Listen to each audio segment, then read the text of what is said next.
Bobcat, it first came out with the military set, with all the military weapons, during that Blockbuster event in 2018, so last year. What exactly is it? It's a submachine gun. It's a fast-firing weapon with excellent damage output and magazine size, but lower range than most assault weapons. It maintains most of its accuracy while moving and firing from the hip, excelling at close-range mobile skirmishes. So, these are the perks on it. Now, in my opinion, the perks don't really favour each other. With that reload speed at the top, with this build anyway, I would just have an additional damage there, because I mean, reload speed on assault weapons really doesn't need to be there, because you don't. If it's 3 seconds, you do not really ever notice those 3 seconds. They go so fast, and you could either have mag size. I'm not sure if you can have mag size. I do know you can have damage. So again, I'd do triple damage if you're gonna have a damage build on this, or use a crit build. I know you can have a crit rating with 2 crit damages. But that I would probably build it for crit, because I build weapons all for crit now. So once I eventually get this weapon, when it is back in future, I will build this for crit. Again, element is completely up to you with your elements. I more than likely will make mine energy. I seem to make everything energy now. I am going to show you my hero build, because it is quite different than normal. So, because this is a damage built weapon, which I don't really ever have anymore, it's basically, I'm going to have additional 50% damage with all assault weapons. That's what you want if you're with a damage built assault weapon. You want this guy to buff it by 50%. We also have preemptive strike as our team perk. We're not utilising it as most as we can, because I do have waste not want not, and he's only power level 20, and I cannot level him up, nor do I want to level him up, because it's only a mag size perk anyway. But locked and reloaded, so again, after we reload our weapon, we'll be doing 15% extra damage for 5 seconds. Mad Tidings and Startup, those increase your weapon damage by 1% up to 25 stacks and up to 50 stacks, so that'll be very good as well. And explosive rounds, so every 6 ranged eliminations we do a bit of explosion damage. I'm happy that finally got patched a few months ago, but it's so good and useful now. I do use that on my shotgun build, but I'm excited to test this weapon out. I've never tried it, but let's get this in a power 100 mission and test that on some enemies. Okay, we are in the mission. There's actually not long left till the weather balloon can get shot down, but let's just test it out. Never actually tested this before, but okay, it actually really melts straight away. You can see how fast that melts. You know what, this might be better than a crit, well, not overall better than a crit build. I would always make things that have a decent fire rate crit now, but you know, I am liking this as a raw damage build. It is, I mean, 3 husks there, that's the only 3 I've shot, but that felt like it was melting pretty fast. Let's do the reload, so we get that extra 15% damage. Again, it does decent against the blasters. And there's that little explosion we wanted. Yeah, he's doing really good against the regular husks. What I actually think with weapons, damage built weapons are better in terms of like the regular husks themselves, and crit built weapons are much better in terms of the smashes. And right, fire against water. Let's see how quickly we can kill this guy. Fairly decent as well, considering we are doing 50% damage when we hit a water enemy with a fire weapon. But that was quite good. I want to try the Hipfire Accuracy as well, because I do believe it has decent Hipfire Accuracy when you are on the move as well. I don't actually see any husks around. Let's just fire it. Okay, that's not too great, but again, it should be fine. Let's try aiming down sights on the move then. See how it works here. Yeah, there's barely any bloom, which is very good. Quite nice. And if you notice from my hero build from before, there is nothing to do with crit. Normally I'd have a first shot Rio or a sledgehammer, but this time we are not doing that, because this is not a crit built weapon. So it's going to be, what, 1 in 10 chance around that will be critting, and it's just not worth it. Is it 1 in 10? Not even sure. What is the crit chance on this? 10%, yeah. So you're not going to be critting anywhere near as much as, you know, you can with other weapons that you do have a crit rating on. Take it here. Let's just get this guy out of the way. Let's do the reload as well. Extra damage. That's just great. It really is. Look at that. That is fabulous. I wonder what the DPS is. 363,000. That's pretty decent. We could get significantly more if we had the extra 30% damage instead of reload speed. 33,000 damage per hit, so that is quite good. We've used 8 durability already, and I've only killed about 20 enemies. So, I mean, because it is a sunbeam weapon, the fire rate is slower, but it hits harder with a lower durability. But I do make everything bright core obsidian path now. But I do believe we're probably going to shoot down this balloon very, very soon. So I'm going to make my way over here now. I'll just shoot it down myself. We'll be ready now. Oh, I didn't even manage to shoot that there. Right, this weapon only. Please don't be water enemies. That's really going to ruin this. Okay, they're physical, so again, we're doing pretty much all the possible damage we can with this. If it was nature, we'd be doing double damage. It's doing quite well, I've got to say that. Again, though, I would prefer crit builds. Just with everything with a decent fire rate, I make crit now because I can have that legendary perk. Can perk it with a crit rating. Damage builds just don't appeal to me anymore. But again, if you want a damage build, go ahead. You've always got heroes that buff damage by 50% as I am using here, which is absolutely fantastic. There's not any husks spawning. All the drones seem to be attacking them. I wish I didn't spawn in so late. Hopefully we do get a smasher though. That is what I like to test weapons on. It's always smashers because they've got like the best health in the game, or biggest health in the game. Not going to reload yet. Oh, I couldn't switch. You know what? The range is okay, I guess. It really is pretty decent, that range. Test it on him. Again, it melts through them pretty fast. I can't really complain if it is a damage build compared to a crit build. Still very, very good. And it does an extra bit of damage to slowed and snared targets as well, which is quite good. So more damage after that initial first shot. But I do feel like if I was using a crit built one, we would be getting through these huskies a lot faster than we're doing. I really feel that. I don't know, I'm just theorizing really, but I do feel like I would get through huskies a lot faster than I am.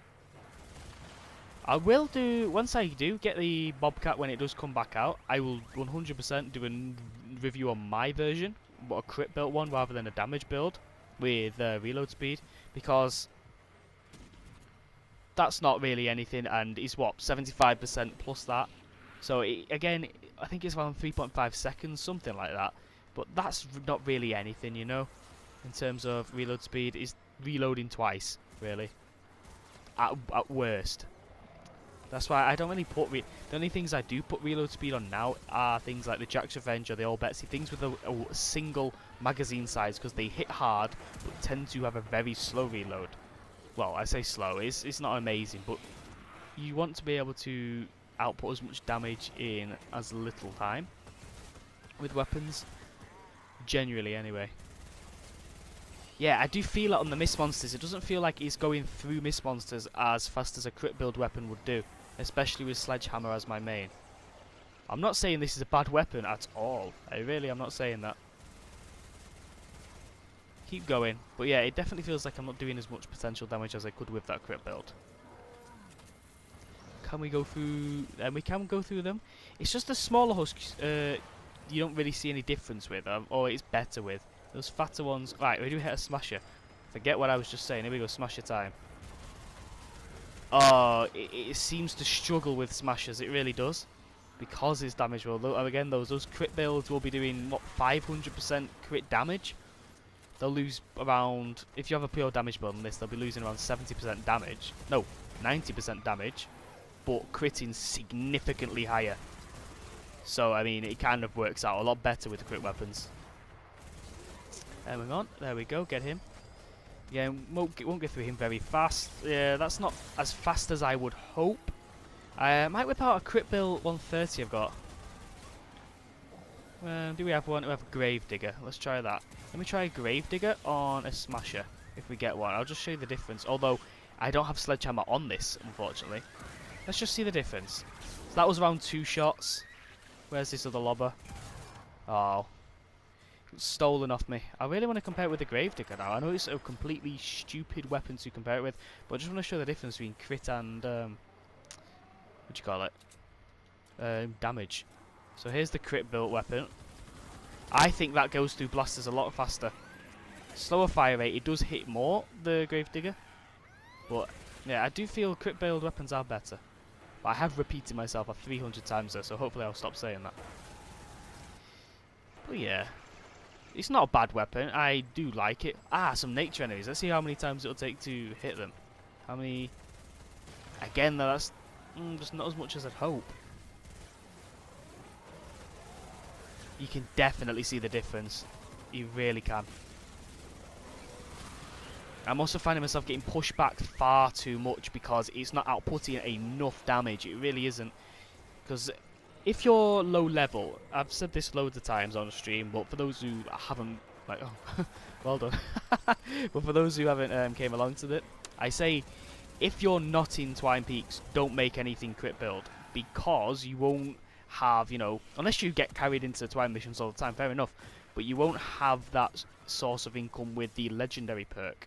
So you won't be able to crit anywhere near as much as someone in Twine with that legendary perk could crit, because you can't perk up your crit rating enough. So make things damage build if you're not in Twine.